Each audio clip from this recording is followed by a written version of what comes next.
Hello दोस्तों, chase the goal career institute के इस ऑनलाइन प्लेटफॉर्म के ऊपर आप सबका हार्दिक अभिनंदन है। इस वीडियो के अंदर हम राजस्थान पुलिस 2024 की जो भी एक्सपेक्टेड कट ऑफ रह सकती है उस एक्सपेक्टेड कट ऑफ को लेकर के बात करेंगे। तो अगर कुछ चीजें हम ये देखें कि इसका जो पेपर था वो 13 और 14 जून को कंडक्ट करवाया गया था। टोटल जो नंबर ऑफ क्वेश्चंस थे वो 150 थे, वो 150 नंबर के थे, यानी कि एक क्वेश्चन जो था वो 1 नंबर का था। उन 1/4 इसके अंदर क्या थी, नेगेटिव मार्किंग थी। तो एक्सपेक्टेड कट ऑफ की तरफ चलने से पहले कुछ ऐसे फैक्टर्स होते हैं जो कहीं ना कहीं अपनी कट ऑफ को डिसाइड करने का काम करते हैं। उन फैक्टर्स को जानना जरूरी है। तो यदि इसकी कट ऑफ कम जाती है तो कम जाने के क्या कारण है, और यदि कट ऑफ हाई जाती है तो हाई जाने के क्या कारण है, वो सारे के सारे जो फैक्टर्स हैं मैं यहां पर पहले आपके साथ डिस्कस करूंगा। उसके बाद में मैं कहीं ना कहीं आपको कट ऑफ बताने की कोशिश करूंगा। तो सबसे पहली चीज, यदि मैं आपसे ये कहूं कि इसकी कट ऑफ कम जाएगी तो कोई बेसिस तो होना चाहिए मेरा ये बात कहने का कि कट ऑफ कम जाएगी। कट ऑफ कम क्यों जाएगी, तो सबसे पहली चीज मैं आपसे बात करूंगा इसके सिलेबस को लेकर के। भाई इसके सिलेबस में मैथमेटिक्स कहीं मेंशन नहीं थी, लेकिन इन लोगों ने मैथमेटिक्स के क्वेश्चन पूछे। और हर स्टूडेंट यही करता है कि जो सिलेबस में लिखी हुई चीज होती है वो उन्हें ही पढ़ता है, और तरीका भी यही है कि जो सिलेबस में लिखा है उसे ही तैयार किया जाए। लेकिन इन लोगों ने मैथमेटिक्स पूछी। इसके अलावा जो रीजनिंग होती है, जो काफी ज्यादा स्कोरिंग सब्जेक्ट होता है, उसके अंदर इन लोगों ने स्टेटमेंट बेस्ड क्वेश्चन ज्यादा पूछे, जो कि कहीं ना कहीं गलत होने के चांसेस ज्यादा रहते हैं। इसके अलावा हम कंप्यूटर के जो क्वेश्चंस थे, कंप्यूटर के क्वेश्चंस भी काफी हार्ड पूछे, और कंप्यूटर भी एक स्कोरिंग सब्जेक्ट है। मैथमेटिक्स सिलेबस में थी नहीं, मैथमेटिक्स पूछ ली। कंप्यूटर जो स्कोरिंग था, कंप्यूटर को टफ पूछ लिया। इसके अलावा जो आपकी रीजनिंग थी वो स्कोरिंग थी, उसमें स्टेटमेंट बेस्ड क्वेश्चन ज्यादा पूछ लिए। तो ये सारी की सारी चीजें कहीं ना कहीं अपनी कट ऑफ को जो है कम लाने का, आप कह सकते हो कट ऑफ कम लाने की तरफ इशारा करती हैं। अब आप कहोगे कि कई तो ऐसे स्टूडेंट भी थे जो एसएससी की तैयारी कर रहे थे। हाँ, ये जाहिर सी बात है कि जो बंदे एसएससी की तैयारी कर रहे थे वो मैथ तो लगातार पढ़ते हैं, तो मैथ का जो पेपर है वो उनका अच्छा गया होगा, रीजनिंग का पेपर अच्छा गया होगा। लेकिन राजस्थान जीके तो उनका अच्छा नहीं जा सकता ना। राजस्थान जीके ऐसा थोड़ी हो सकता है कि वो राजस्थान की भी तैयारी कर रहे हैं, साथ में वो एसएससी की भी तैयारी कर रहे हैं। टारगेट तो उनका एक ही होगा। और कई लड़के ऐसे होते हैं जो वाकई में राजस्थान की तैयारी भी करते हैं और एसएससी की भी तैयारी करते हैं, लेकिन ऐसे लड़के जो होंगे उनकी संख्या ज्यादा नहीं होती। तो सिलेबस जो है वो कहीं ना कहीं इसकी कट ऑफ को कम ले जाने की तरफ इशारा करता है। और दूसरी चीज मैं बात करूं, पेपर का लेवल। यहां पर हम लोगों ने बात की सिलेबस को लेकर के, और यहां पर बात करेंगे पेपर का लेवल। अब एक चीज ये देखो, सिलेबस में मैथ थी नहीं, मैथ पूछ ली। रीजनिंग के क्वेश्चन थे, स्टेटमेंट बेस्ड ज्यादा पूछ लिए, जो गलत होने के चांसेस होते हैं। कंप्यूटर जो स्कोरिंग सब्जेक्ट होता है उसके अंदर भी इन लोगों ने क्या किया, टफ क्वेश्चन पूछ लिए। इसके अलावा जो जीके पूछी वो भी थोड़ी घुमा फिरा के पूछी गई थी। तो ये सारी की सारी चीजें ये इंडिकेट करती हैं कि जो आपका पेपर का लेवल था वो तो टफ था। पेपर का लेवल कैसा था, टफ था। और अपने को तो ये चीज पता है कि जब पेपर का लेवल टफ होता है तो कट ऑफ कहीं ना कहीं कम आने के चांसेस होते हैं। वैसे फिलहाल राजस्थान में ऐसा ही चल रहा है कि पेपर का लेवल चाहे कैसा भी हो, इजी हो, हार्ड हो, कट ऑफ तो ज्यादा जाने ही वाली है। लेकिन उन सारी चीजों को साइड में रखते हैं और एक पॉजिटिव चीज ये देखते हैं कि पेपर का लेवल यदि टफ है तो उस केस में जो आपकी कट ऑफ होगी वो कहीं ना कहीं कम जाएगी। तो ये दूसरी चीज थी। अच्छा, तीसरी चीज कौन सी है? तीसरी चीज हम बात करेंगे करंट अफेयर को लेकर के। शॉर्ट में मैं लिख देता हूं सीए, करंट अफेयर। भाई बेसिकली तो क्या होता है कि हम लोग 6-6 महीने के करंट अफेयर पढ़ते हैं।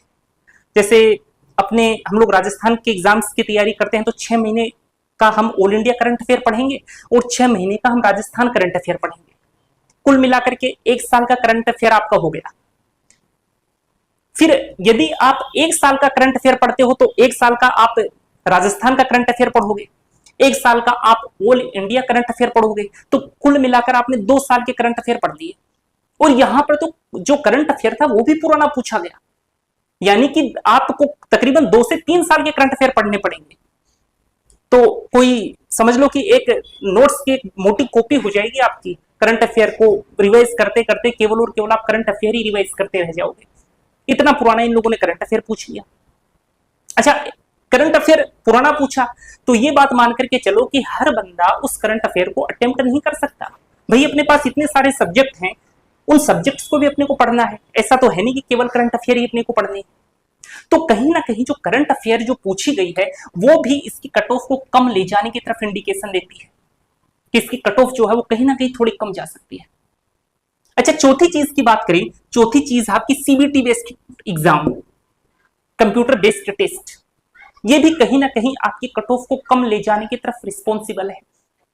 तो रिस्पॉन्सिबल है समझना, देखो आप जब हम लोग ऑफलाइन पेपर देते हैं और हम लोग ऑनलाइन पेपर देते हैं तो ऑनलाइन पेपर की तुलना में आपका जो ऑफलाइन पेपर होता है उसमें आपकी परफॉर्मेंस ज्यादा अच्छी होती है as compare to online paper.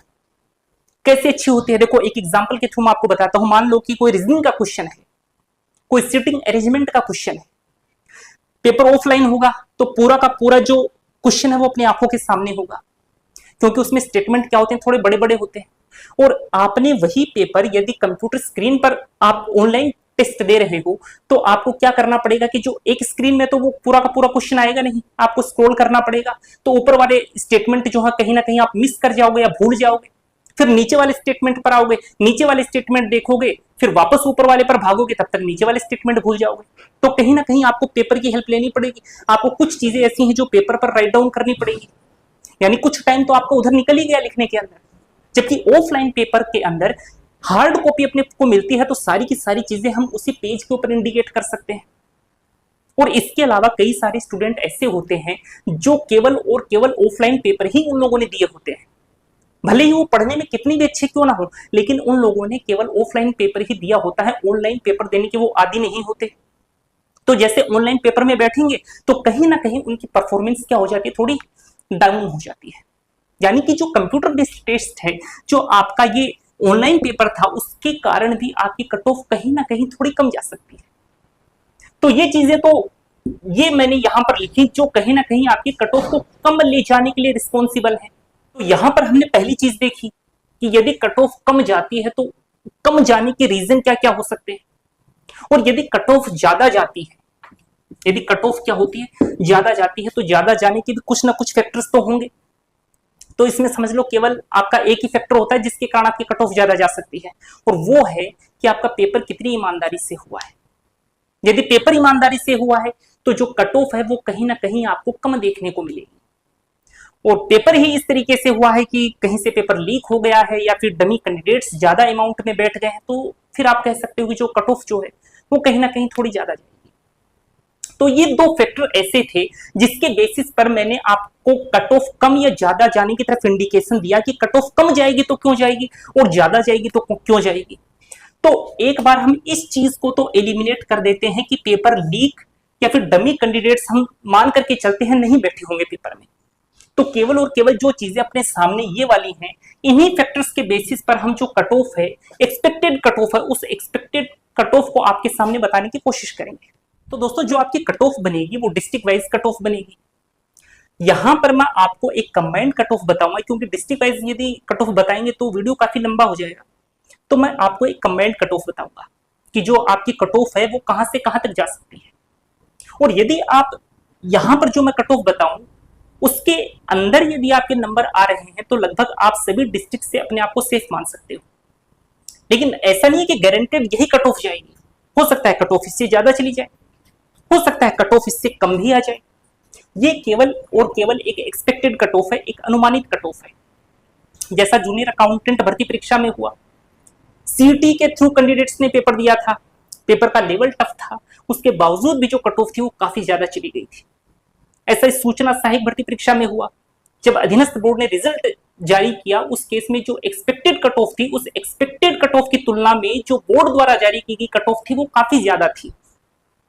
लेकिन खैर इसको हम लोग कंपेयर नहीं कर सकते सूचना सहायक भर्ती परीक्षा से, क्योंकि सूचना सहायक भर्ती परीक्षा में तो जो कैंडिडेट्स थे वो सीईटी के थ्रू नहीं आए थे। इसके अलावा सूचना सहायक भर्ती परीक्षा में नेगेटिव मार्किंग भी नहीं थी। खैर पेपर वो भी लेंदी था, लेकिन इससे उसको कंपेयर कराना ठीक नहीं है। तो बात करते हैं हम लोग जनरल कैटेगरी की, और जनरल कैटेगरी में भी सबसे पहले हम मेल कैंडिडेट्स की बात करेंगे। तो यदि आपके नंबर जो है वो 92 से 96 तक हैं तो आप कहीं ना कहीं अपने आप को सेफ मान सकते हैं।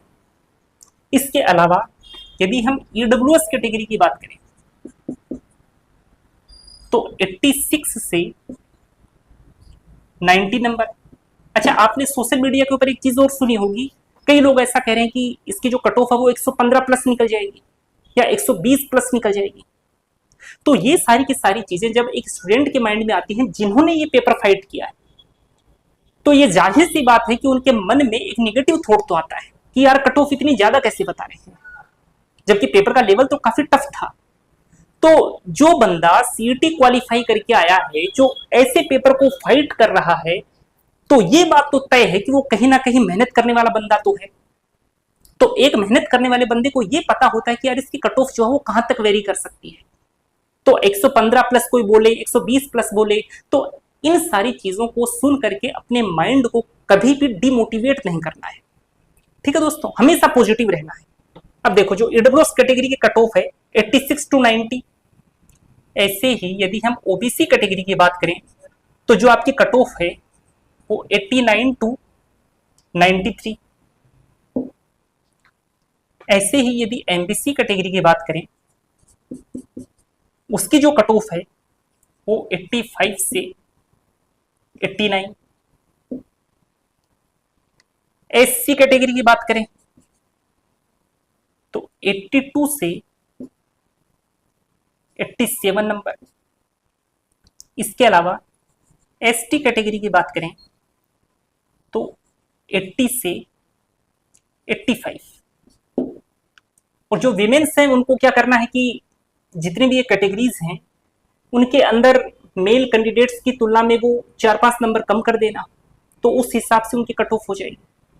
तो उम्मीद करूंगा दोस्तों कि वीडियो आपको पसंद आया होगा और जो अनुमान हमने लगाया है वो अनुमान भी कहीं ना कहीं आपको अच्छा लगा होगा। यदि आपको ये वीडियो पसंद आया है तो इस वीडियो को लाइक जरूर करना है, और यदि आप इस चैनल पर नए हो तो इस चैनल को सब्सक्राइब जरूर करना है, ताकि इस एग्जाम से रिलेटेड कोई भी अपडेट हो वो आपको सबसे पहले मिल सके। तो मिलते हैं ऐसी एक और लेटेस्ट इंफॉर्मेशन के साथ, तब तक के लिए धन्यवाद।